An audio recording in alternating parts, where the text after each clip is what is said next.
Hello, everybody. Welcome to this week's episode of Midweek Drum Hang. I should have Mr. KJ Saga on in a minute. I guess until then, just remember when you go out, you should wear a mask. Everyone wear a mask. And this is the right way. So cover your nose, you know. See, so it's covered right here. Yeah, there you go. You cover that. This? That's kind of pointless. That's pointless. It's great. That's where we want. Okay. I think he's here. Here we go.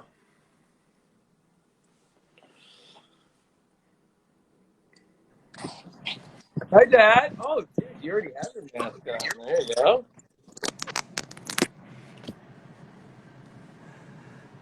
Hey, I'm in my Dad. car though. I think it's okay because we're in our car. Yeah, you don't need to wear a mask in a car. It's got a built-in mask. It's the air filter. You're good. It's got the built-in mask. Yeah, built-in All mask. right, Scotty Hey, Zwang. how you How you doing? doing, man? Good. How about yourself? I'm fantastic. It's a little sunny here. I'm not complaining at Yeah, all. it's going Um, down by me. so I think it's gonna show that I'm live to all my fans as well and yours, Yeah, it right? should. 100%. Yeah. Yeah. All right. Ask Yeah. Awesome Andrew 29. What's up? T Monk. What's up? Okay. Hey, everyone who joins, say what's up and where you're from. That'll help. That'll help. It will That'll help. help this conversation because we have nothing to talk about at all. Oh, dude, we've got plenty to talk about. Ah, We could we Scott. could we could start with my last name. That after 12 years, you still say my last name wrong. Zwang. Yeah, Zwang. there you go. That's great. I think it's because, did I add an S in there at one point or something?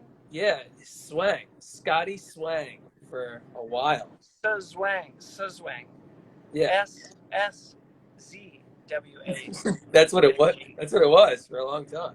Well, that's what your name was, and then so how many years ago did you change your name? So where are you right now? I am in Tom's home studio after some practice and some lessons. Because I still don't have a drum set in my apartment, but I at least have a place to play now, which is huge. And I'm actually working on, I finally figured out a way to practice in my apartment. Oh, fantastic! Now Yeah, are you driving? Corey's driving. Oh, Oh, okay. Hey, Corey. Hi. Sorry, I don't feel like having my face in your live stream right now.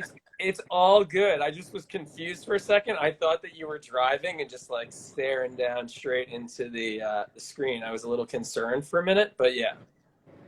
yeah. Multitasking. You know, as drummers, we have to have both hands, both feet, while driving. Yeah, 100%. It's very Alex needed. Van Halen style. Yeah. Hot for teacher. Have you seen the Drumeo? Let's get on with the drums. Have you seen the Drumeo? I forget the drummer's name who did the Hot for Teacher. I think he works at Drumeo actually. A guy. He was at Drumeo and he's like, here's the Hot for Teacher beat. And it was dope. I was like, oh, he broke it down nicely because my friend Damien Boy, he texts me. He's like, got a request for you, Van Halen, Hot for Teacher. I'm like, aw, what a good song. What a good drumming song. I mean, maybe you would know. What are they doing on the album to get it to sound so crazy that everyone's always been confused about it? Is it just layering of multiple drums, or is there like a... I don't think so. He does. So it's I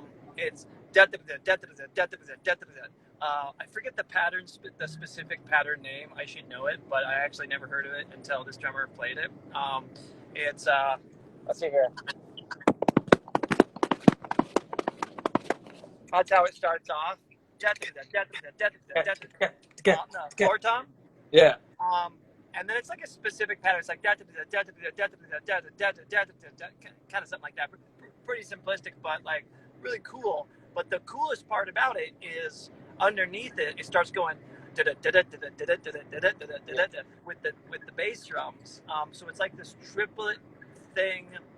It takes the straight,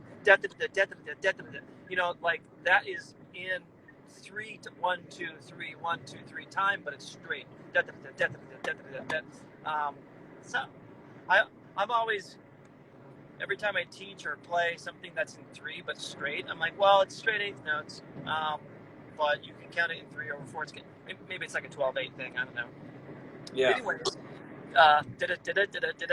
right underneath it, really turns it into that triplet thing. If you didn't think it was triplet, it goes right into the triplet, and then ding ding ding ding ding ding ding ding on the ride cymbal. It's so good. I think he plays the whole thing. I don't think they overdubbed anything. Ding ding ding ding. Yeah, he just kind of doubles it up, doubles up the eighth note. Yeah. So cool. Yeah, dude. So, ladies and gentlemen, the 4 people who are watching, and all of you who've been on here since. It's Scotty saved. Zwang. That's the bigger thing. It's really that I save it and put it on YouTube. That's the bigger picture. Don't worry about it. The 4 people that are here. Thank you very much, but it'll be after. That's important. So when you put it on YouTube, we'll change my outfit. Yeah. So Scotty was out with no place to practice for a really long time during quarantine, and that was really hard for you as a drummer to not practice. Yeah. And so I'm so happy that you're able to practice now and not suck anymore, because I'm sure you started to suck. Dude. Yeah, and I mean, There's no way around it. I quarantined myself for a little over 2 weeks after I went to a protest, so I couldn't come here to play. It was kind of a compromise thing, but I felt it was important, and I had my pad, and I was spending weeks and weeks coming here after going like 3 months without drumming or on a drum set. And so I finally came back today. There was a little bit of suck in the beginning, but like the suck, it wipe away that rustiness in like no time. You just gotta sit at it for 4 hours. 4 hours is a good practice shred session. Shed in the shed session. If I practice for 4 hours, I'm like pretty much done. I'm like, oh god, I need something to drink, ice cold. Give me some Red Bull and coffee and beer all at the same time. I've done my duty for today. 4 hours is a good one these days. Back in the day, 4 hours, 8 hours, that was nothing. That's just what I did. I'm like a 1 hour practice. I do it in chunks of 20 minutes. I always time it now, and kind of. Okay. So is this is actual practice? This isn't including like you constantly videotaping or working on new tracks or. Yeah, because I do that a lot too, and I won't really track that because like when I'm working on videos, I'll be, I'll play the track. I really won't practice the tracks very much at all. I'll just warm up for about 40 minutes, and so I can just blast as hard as I can without cramping up or whatever. Because I do a lot of stuff on the electronic kit these days too, so the feel is just a little different. I would say, for me at least, and I can't speak for other people too, it's freaking easier to just play it. The mesh pads are more forgiving, especially with the rubber lining of the rim too. It's a little less fatigue. But a show is a show, like I've never hit the drums harder than playing like Millennium. I hit so hard I had to change the heads, especially on the floor toms, every single show. It was amazing.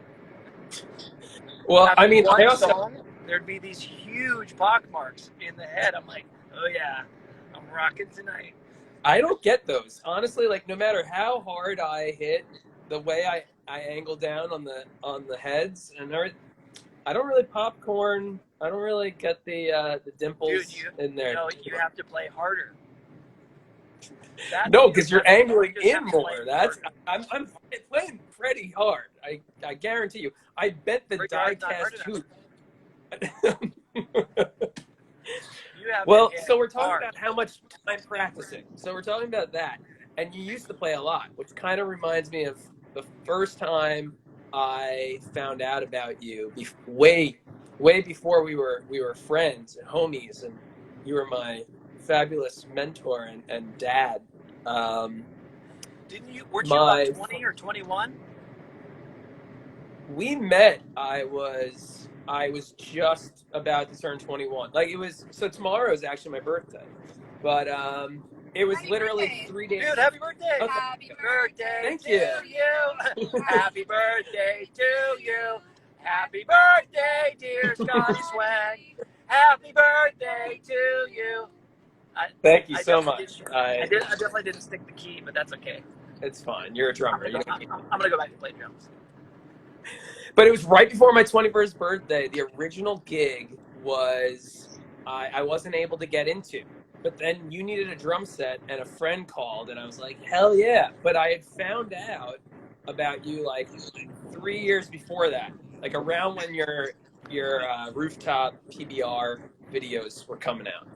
Yeah. And my buddy, our mutual buddy, was like, you got to check out my buddy Kevin. He is the man. Or he might have said KJ. But and he's like, he used to play all night long at my house in Montana. All night. And Yeah. like rave about like Oh, 8 hour housey. long. Yeah, power. Yeah, exactly. So practicing Yeah, 8 hours a housey. day in order to do that for a show. Yeah. Housey and Chris. Not Chris Moon. Chris. I should remember his name. Chris.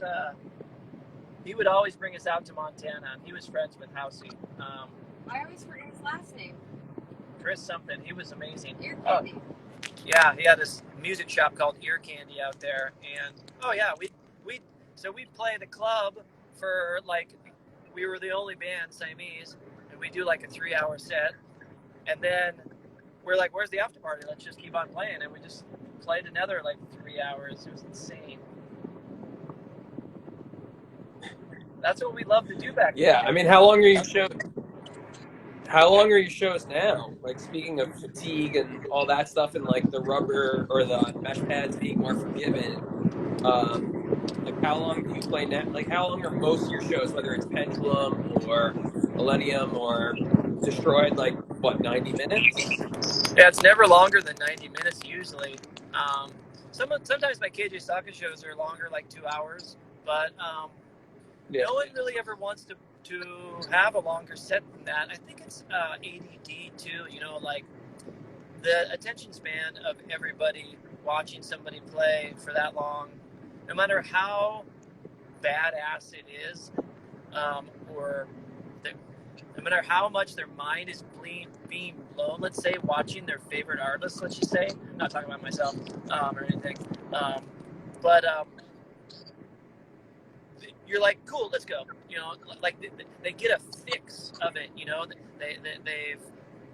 They've sipped the fine wine enough. Because I have personal experience with that too. I've been on a show, seeing like my favorite band. I'm like, okay, let's leave a little early to beat the rush of people. Yeah.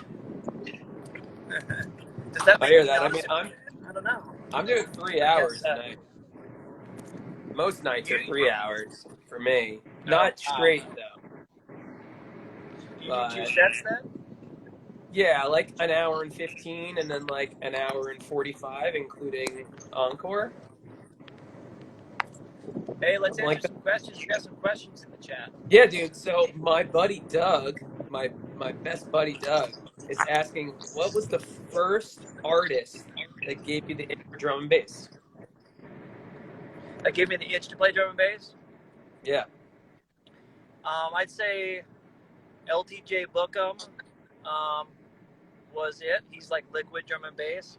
His records, when I first got introduced to drum and bass, it was actually Chemical Brothers, who's not drum and bass, DJ Shadow, DJ Crush, who's like trip hop, Sick, yeah. And Crystal Method, which wasn't drum and bass either, but it was all breakbeat stuff. And then just after that, I got a Logical Progression album, which was the LTJ Bookham and MC Conrad. And then I heard Diesel Boy compilations, and that completely freaking blew my mind. And that got me introduced to all, because it was a massive DJ compilation. So I checked out all those artists. And that's how I got introduced to Ronnie Size and stuff. So that same year, Ronnie Size was a massive influence. And then I saw him live with his band. That blew my mind. And I was like, okay, I can do this. And when you're young, you're super competitive, always looking at the drummer going, I can be a better drummer than that, blah, blah, blah. And so I was like, I can do this live. I can be in a band like that. Cue blisters. Yeah. Yeah. And, that was it. And, my influence as far as learning drum and bass, it was purely producer.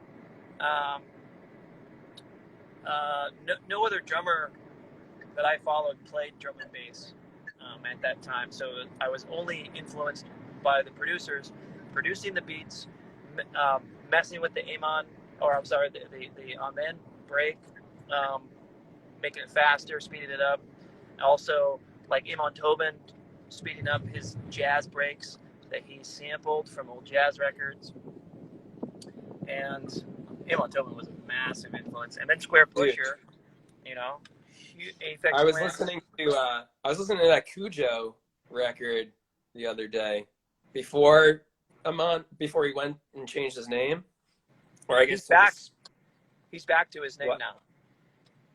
Well, yeah, I mean, he's been Amon Tobin now for a while, but I mean, like, before he started doing Amon Tobin. Oh, way record. back. Yeah. Oh, man, yeah, that was so long ago. Cujo, that was his name before Amon Tobin. Yeah. Oh, man.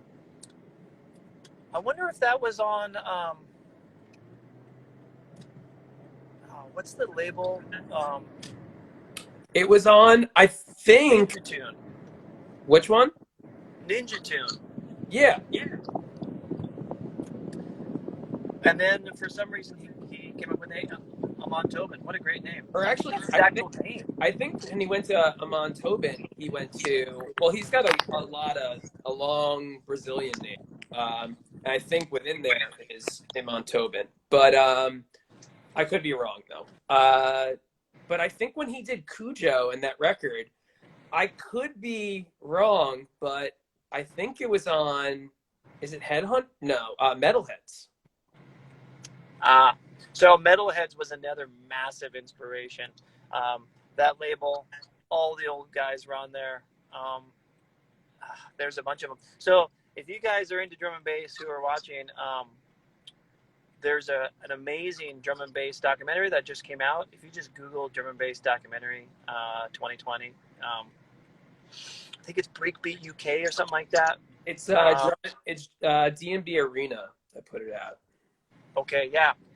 El Hornet, who is Pendulum, narrated a lot of it. Tons of it. I was unbelievably humbled that we were in it so much, and a little picture of me is in it, and I'm like, this is so cool. The history, the timeline that they talked about of drum and bass, I learned so much. And the old stuff was really, really cool, because that was all the stuff that I grew up with. DJ Zinc, DJ Hype, Goldie's all over it. He seems like such a cool guy. I briefly met him one time, but he's like a staple in the birth of drum and bass, 100%. Okay, here we got another question. There you go. From Sound Dawn 42. Last question. It's Sound 1. Oh, it's Sound 1. I see it. The sun's in my eyes. That's the only reason. Totally.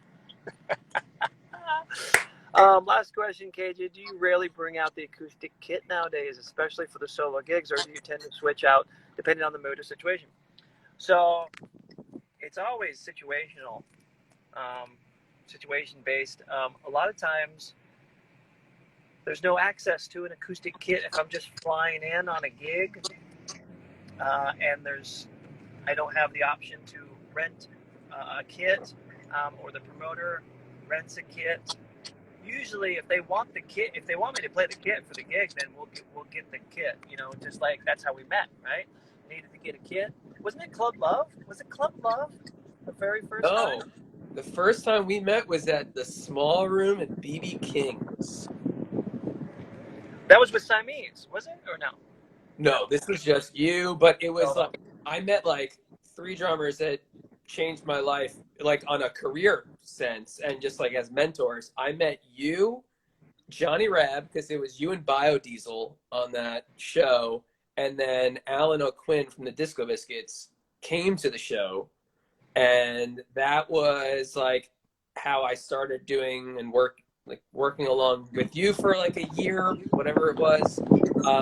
Like remembering the conversation when you got the Pendulum gig was all within that year. And yeah, forever changed my life. I started playing in that jam electronic scene and became closer with Alan because I was friends with you, and he just loves you as a drummer and as a person. Although I think you're okay. And yeah, a decade plus later, here we are. I love it. Were you at that show when Johnny Rab and I battled at the end? That was the show. That was the show. Oh man, wasn't it a Biodiesel? Yeah. Yeah, AJ Sawka, Biodiesel. Alan was Alan playing a set too, or was he just there? He was just like he was there. I don't know how or why. Maybe he came up from Baltimore or something. No, it was in New York. But then you Philly. played in Philly, and that's how I really became friends with Alan. Was you had a gig, so I picked you up at the airport. It was actually the day Michael Jackson died.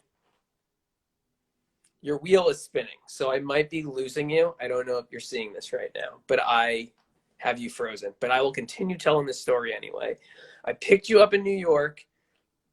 We found out on the radio that Michael Jackson had just died. We drove to Philadelphia, did the show at some weird place here in Philly that does not exist anymore. And then Alan was like, you should save your hotel money and just stay at our place. And that's how I became friends with Alan. So, are you seeing me? I don't know if other people are seeing you. You do not have a strong connection.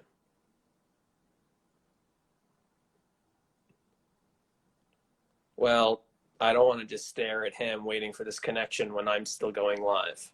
Maybe it's weird for him. I don't know how this works. Haven't had to deal with this just yet.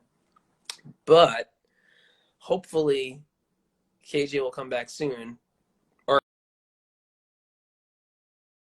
now for you. Frozen.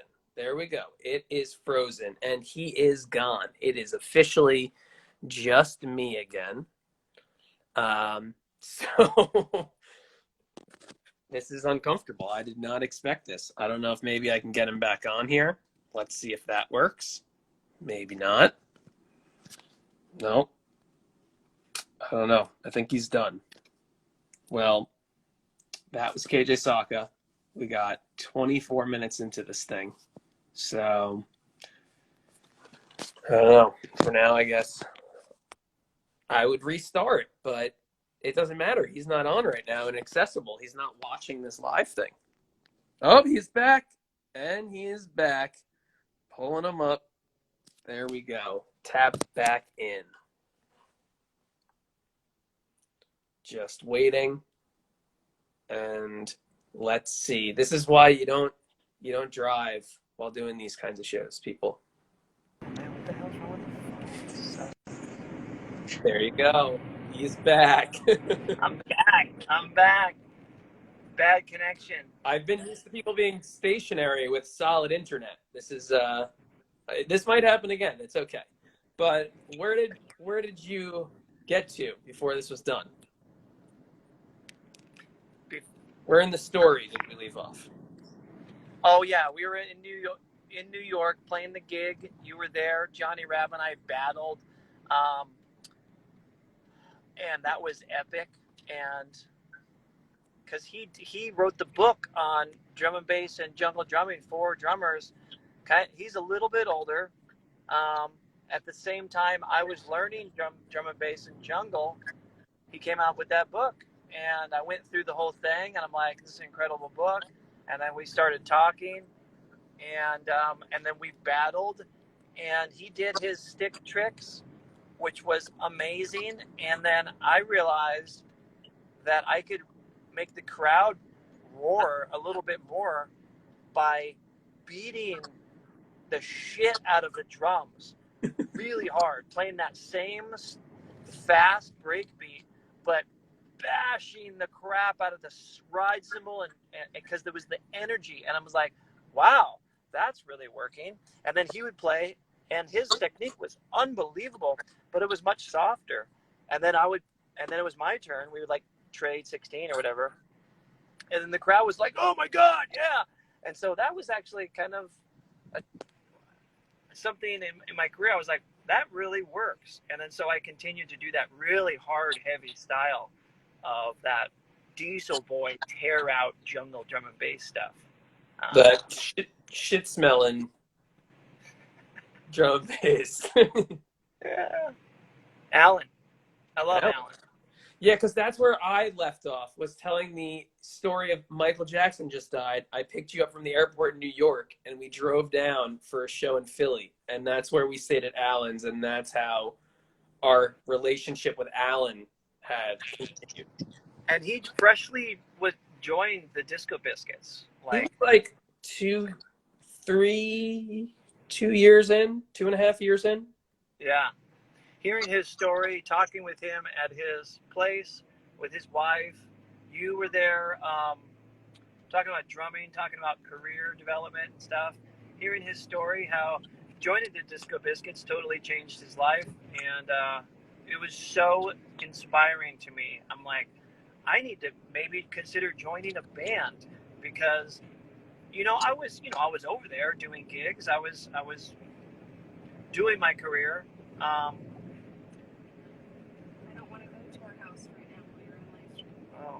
Oh, it's okay. Maybe it's fine. Oh, okay. Oh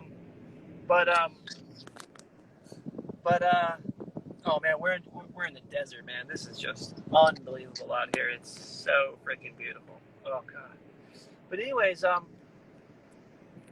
yeah, talking about him, how he joined the Disco Biscuits, changed his life. He was playing all these big shows, and I was like, man, I want to play big shows. Like, that was the whole thing. I was playing some small shows, and I was getting around as a solo artist, which was amazing. I think, I wasn't taking it for granted, but I wanted more. I wanted to play on big stages. I played a couple big stages, and I was like, oh, I want to play drum and bass for the masses. I actually still have that slogan on my YouTube banner. It says drum and bass on the main stage. And shortly after that, Pendulum called me up, and I got the position in Pendulum, and sure enough, like, my wishes were kind of granted. I was able to play drum and bass on the main stage, because drum and bass was always on the side stage. House music and stuff was on the main stage, and I'm like, man, why can't drum and bass be on the big stage? And we mixed it with some songs, and bam, there you go. What's funny about this, to kind of bring it together. So another time after this, we were in New York. You were doing late night for the Disco Biscuits. I think at BB King's, but in the bigger room after they were playing. But we had dinner and then went to the show because you sat in with the Biscuits. It was either the first or second time you had sat in with them. But you had told me that you had just gotten the gig with Pendulum. And at this point, I was just touring. I was just trying to play as much as I possibly could. I had a band, but not doing much. And then I was thinking maybe I was just going to tech for a living. Like, that's how I was going to make a living was just working for these different artists and doing whatever it was that I was doing. And I remember you saying that, like, because I was like, can I work for you for Pendulum? And you were just, and I thank you for it. You were just like, you should honestly be playing and not teching. That, like, you needed someone with the experience of, like, doing those big stages and touring with a semi and everything that goes with that. And, or it probably also wasn't even up to you at this point. And I went on to find my career playing drums after the fact. It was just like, I need to do my own thing. And Dude, I told you straight up that you're too good to be a tech. That's the thing. that's what you said. Yeah, dude, you're too good to be a tech. So granted, though, teching is great. You can make a ton of money. You can make $100,000 a year being a tech, if not more. Yeah. After one big tour, you could buy a house. You know. I don't think that's true at all. Oh no, you can, because you could come back with 30 grand from several months of being on the road, whatever, and then drop a down payment on a house. Boom. True, but I think there are 2 drum techs in the world that had made $100 grand salary. I think one works for Bozio, and the other one worked for Neil Peart. Rest in peace. Oh, that was a tough day, dude. Yeah, it was a tough month for me. Like, I honestly didn't realize just how much he meant to me until he had passed, and I was like, I've never been this upset over, you know, a musician passing in my lifetime, you know. So that was a big one. Yeah. There's been some greats that I mean, he wasn't even that old. There's some greats that have been passing away because they're old. He brain cancer. He's too smart. He's way too smart. I love his story. You know, writing lyrics about all his experiences and just his crazy imagination, and writing all the books that he has written, reading all the books that he has read, traveling all around the world, his horrible life-changing tragedies of his wife and then his daughter, right? Is that right? I think son? it was his daughter. Their daughter died, and then shortly after that, his first wife was diagnosed with cancer, I think, and then she died. At first, I thought they died, like, together in an incident while he was on the road, but after watching the documentary, it kind of straightened it out, and I'm pretty sure their daughter died, and they went through that together, and then she died, and that's when he, like, went off and took his motorcycle, like, all over all of North America and South America, just, like, shooting straight around, doing whatever he wanted for years and years to kind of find himself. And then that's when he got back, or the band got back for that Rio. Learn how to drum again. Yeah, that Rio show for, like, talk about huge crowds. I think that crowd is like 100 and I want to say it's like 180,000. I could be wrong. It's definitely over 120,000. But that's a show. That's a show, Scotty Zwang. Yeah. Ah, man. Well, may he rest in peace. Yeah. Among the drum gods. Totally. So what? 24 or 420 gays.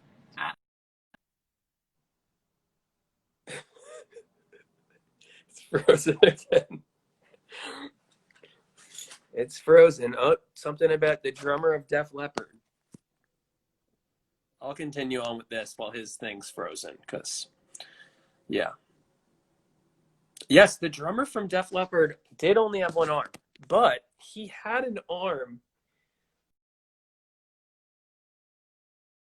Well, he had 2 arms before he joined the band. Then he was riding his Corvette really, really fast, and he got in an accident and flung out of the car. And they had to, I think he lost his arm, but then, like, they had to permanently amputate his arm if it didn't come off in that accident. And it's a lot. He had to relearn. He had to relearn how to play drums using pedals. Remember that. And I'm pretty sure is it Hysteria? I think that's the name of the record. There we go. Sawka's back, so I'll wrap up the Hysteria. But, yep, go live with Cage of Sawka. Here we go. Travis Barker survived the plane crash. This is true. We're getting really depressing here with the drum stories of death and various things. I think Instagram, like, don't they, like, boot you off after 20 minutes or some crazy thing? Because I just got an hour. I do this every week for an hour, and they yell at you at like 1 minute and 46 seconds. I don't know. It's kind of a weird time. But we were just talking about, someone talked about a Def Leppard drummer only has one arm. So I was telling the story of how he lost his arm. Then someone mentioned Travis Barker surviving a plane crash. Have you read Travis Barker's book? I haven't, but what are you doing with your life? Everyone, go out there and borrow the book or buy the book or just read the book. It's Give the Drummer Some by Travis Barker. It's incredible, and he talks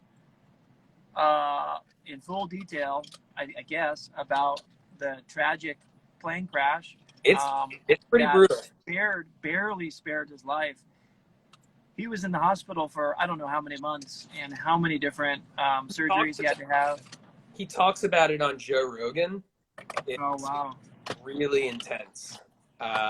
He doesn't fly unless he absolutely has to for long distance shows. Otherwise, he drives or takes a bus or a train or whatever. Like, he had serious PTSD, which, I mean, if my musician best friend and other best friends and pilot of our jet had crashed down, I mean, I survived, I would have some serious stuff to deal with as well. So it's totally messed up. Yeah, I mean, I lost both my arms a couple of years ago. The backbeat is just with my forehead. Yeah. Like that. So how's Vegas? How's Vegas treating you? There, can you see this mountain? You see that? Oh, yeah. Look at that. It's nice. That's kind of like our backyard. It's unbelievable. Can you see that? I see it. I think they can see it too. It's oh my God, the little Roadrunner. This little Roadrunner guy. Oh no, it's a duck. A duck going by. There's lizards here. Oh, it's beautiful. So, I mean, we're basically just not really a part of that Vegas typical strip vibe. We are just out here in the desert of happens to be Las Vegas, but I call it the Nevada desert. Snakes, scorpions, lizards. Oh yeah, got the whole thing. I do my 22-mile bike ride I've been doing all week. My legs are just totally done. And it's the most beautiful bike ride ever. Super good. Well, amen to you. I mean, I need to get a bike. It's been a minute, but this is the second bike long distance story I've heard this week of my old bass player just did 100 miles. I'm serious. He rode his bike from Denver to Boulder and back, and it was like 70 something, and he wanted to round it off, so he went to 100 miles on his bike. Oh, I bet his legs and butt hurt so bad. I would imagine. So that's probably 8 hours. If about 90 minutes, I do about 20. Let's see here, 120. About 100, or I'm sorry, hour and 20 minutes. I go about 22 miles. That's fairly flat. So 8. Well, it depends on how many hills, really. And it's hot. I know it's dry out there, but what is it like? It's got to be at least 110, right? No, right now it's 95.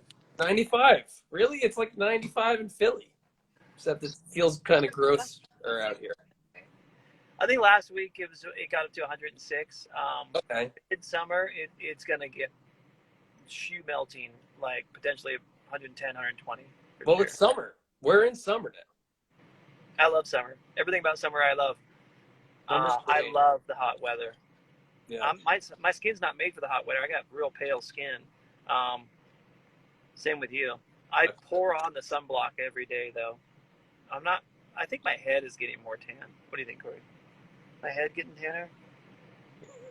Probably not. I put on so much sunblock. I mean, you've had a farmer's tan the entire time we've been together. So it's 13 years of farmer's.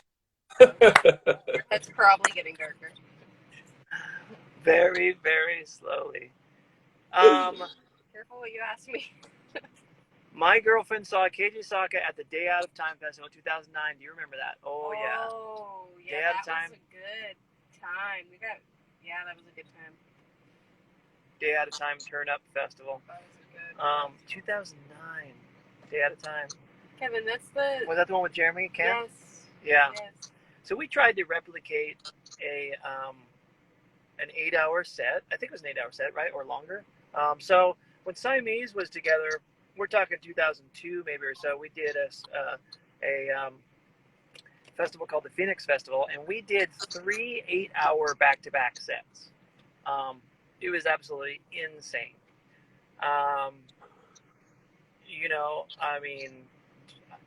Jeremy had to take a break to go to the bathroom, and he just took off into the woods and came back like what seemed like hours later. And Dave was a keyboard player, Jeremy was a bass player, as me on the drums, and sometimes there was only like 2 or 3 people sitting in front of us. That was it. It was because it was circulating. We went through during the day and into the night, and then the sun came up, and we were so into the music, and it was like a total LSD trip or something like that, playing for that long.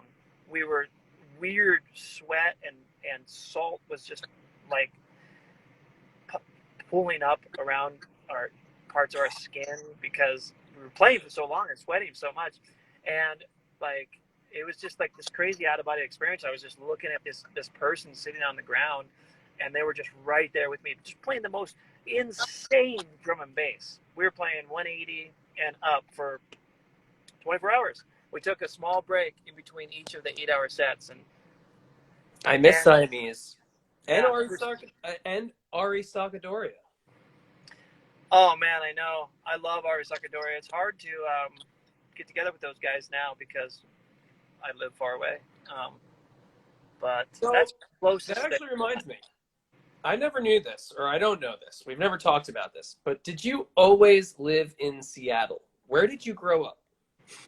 Yeah, just north of Seattle. It's called Bothell. Bothell? Yeah. Is a suburb of Seattle, just north, about 20 miles or so. Not far. And good old East Bothell. I just played Bellingham for the first time last year. Yeah. Bellingham's great. Nice little Bellingham city. is pretty awesome. Big fan of Bellingham. Oh yeah, close to Canada.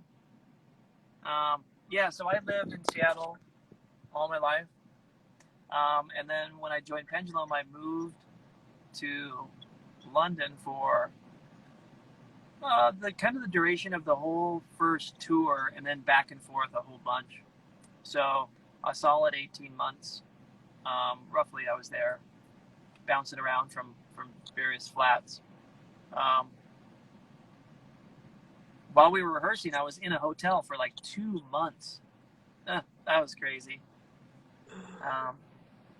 The hotel vibes. I was like, man, it was definitely an experience. But anyways, and then wife and I moved to LA 3 years ago, and now we're in Vegas. We love Vegas. LA is really dope too. Yeah, I love it out there. It's so expensive. LA? Yeah. Seattle? Well, I guess Seattle, but LA. Oh, it's insane. Yeah. But also Seattle and Vegas are the epicenters, or at least they were the epicenters of COVID, so it's pretty serious. Mandatory. You have to have masks on when you go outside, when you go anywhere. They're starting to shut down everything again for the second major wave. I thought they're gonna shut everything down, like the entire country good again. It's terrible. They started opening everything up. I'm like, what are you guys doing? Like, it's gonna have to shut down again. I know. man, I can't even begin to comprehend, you know, the mindset of a local shop owner, a burger shop owner, barber shop owner, things like that. Oh my God. Oh, Yeah. brutal.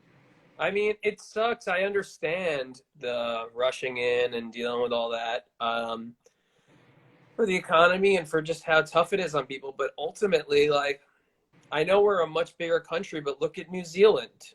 I mean, they're open. They had a soccer game, but they can because they took it serious and everyone listened. But like, there have been people varying between not listening or giving a shit at all and like over panicking. And it like fluctuates depending on the time period. But like, we have more cases daily now than we ever did the last time it was at its peak. The EU completely shut the doors to Americans. I know. It's insane. That's, I mean, basically, unfortunately, when the conservative government shut the American doors, the border, to that was horrible. So I guess they're getting their own taste of their own medicine, but we have to suffer as well, being free-thinking people who just happen to live in America, um, understanding human to human, freaking wonderfulness. Like, sucks. My wife and I, we quarantined right when they told us to quarantine, even before that, and we're still quarantined. Yeah. So I wish people. I mean, I think it's an authority issue. Really, just like, got to be smart about it. Just like the countries who are reopening because they have 0 cases, they were very, very smart about it. Let's shut everything down and get this contained, and then we'll open it back up again. Pretty simple concept. Yeah, it sounds and is really simple. I mean, it's as easy as, if you're in your car, if you're in your house, you don't need to wear a mask. If you're with other people, just like put it on. It's not that big of a deal. I honestly I would have done the whole hour. In fact, I'll do the whole hour next time. Just like this. It's not that big of a deal. No. You just got to do it. And I wouldn't do it like this because that's stupid. But there's a lot of people that do this too. What about this one? Oh, I saw that guy on the plane. That sums it up pretty good. Oh, man. I'm laughing because I would be crying if it wasn't going to be so embarrassing to cry on Instagram Live right now. But yeah, I miss playing. It's been really, really tough. Like everything else, my health, my home life, like everything is wonderful, but like you've got COVID, which is not being handled well by the government and also by the people in general. And then you've got, which I shouldn't say in general, there are people that are being really good, cautious about this, but and then you have like the racial tension in this country too. Like the explosion of all of it right now is just, it's been really hard on me. But on a personal level, yeah, like I miss playing music, like flat out with other people, I mean, we're musicians, man, and we are progressive, forward-thinking, open-minded, open-heart people who are love other people. And the world events hit us really heavy because all we're trying to do is help other people, help their mindset, through music, really. Like, that's what music is. You're having a bad day, you go to a concert, you see some music, you feel better. You're a drummer, and then you go to a concert, you get your mind blown a little bit.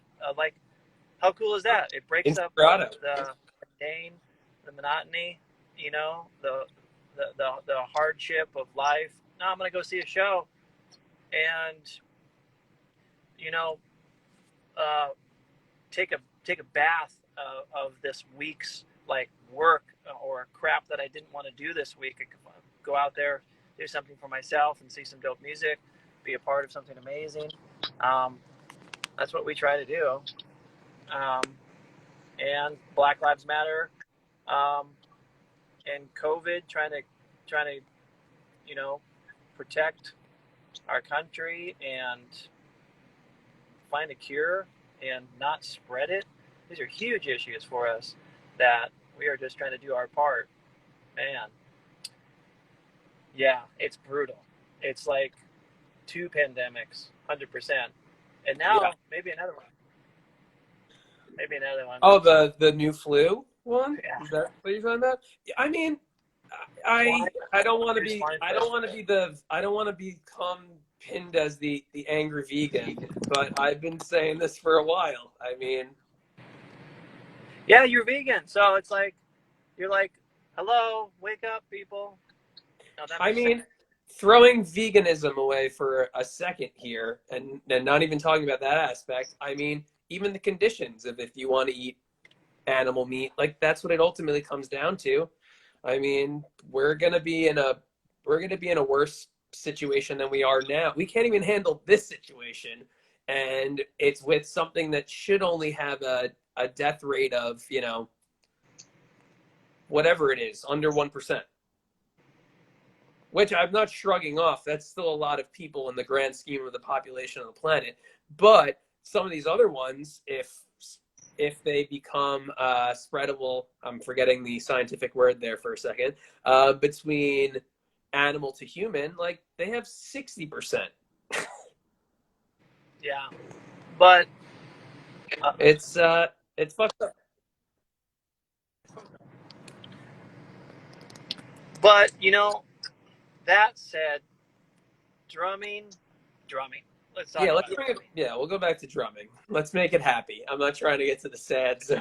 And we only have a little bit left. This is an hour show, right? Yeah, it's about over. I was gonna say, normally it yells at me, and I scramble to get off and announce who next week's guest is gonna be. So who's next week's guest? Next week's guest is gonna be Isaac Teal from Talk. Oh, nice. I'm not super familiar. I'll check it out. They're a really good band, and the drummer is insane. Tauk. Nice. Talk. Sick. Why don't you put that in the chat so people can click on his name and then they can go to his page or something? I could do that for sure, and I probably should. We're all about, especially us drummers, are about spreading the love, man, of other drummers. Go check out this drummer. Go check out that drummer. Yeah, I can't hashtag it right now. I'm gonna put up a video anyway soon that says whatever's going on. But Russ says Talk rules. Yeah, they're a good band. They're a really great band. Nice.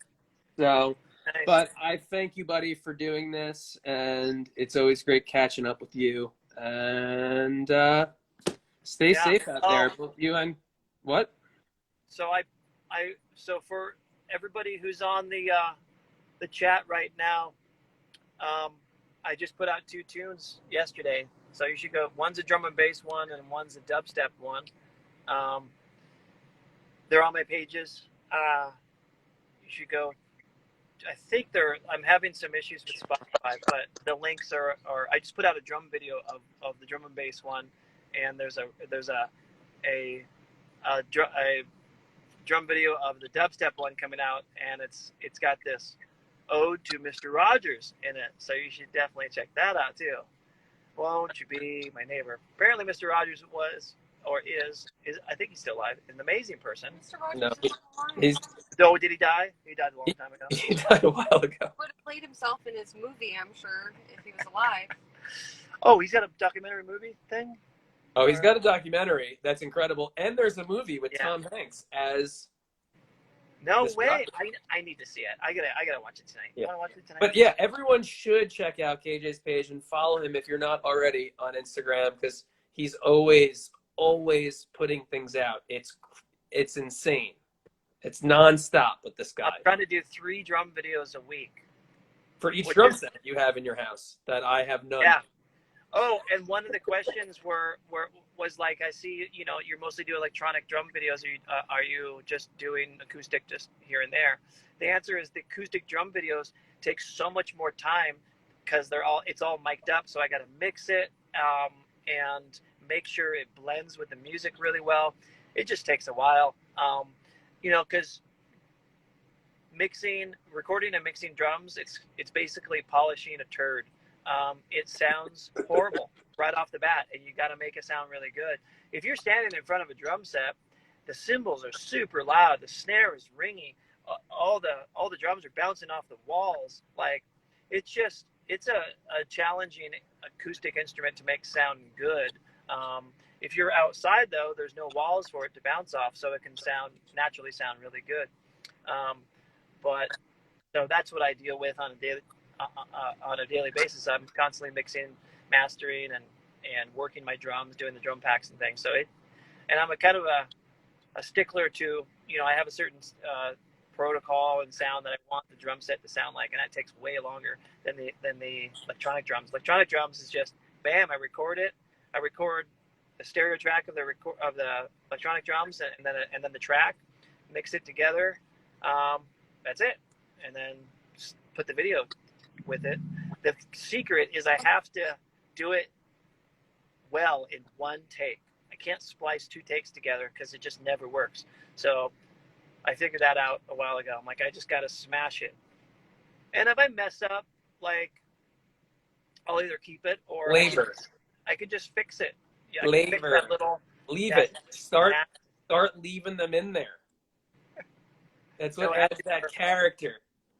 Oh, someone asked about Liquid Lunch. So I actually stopped doing Liquid Lunch. I put it on pause because my iStream, like, it needs to come, and it's been on back order forever.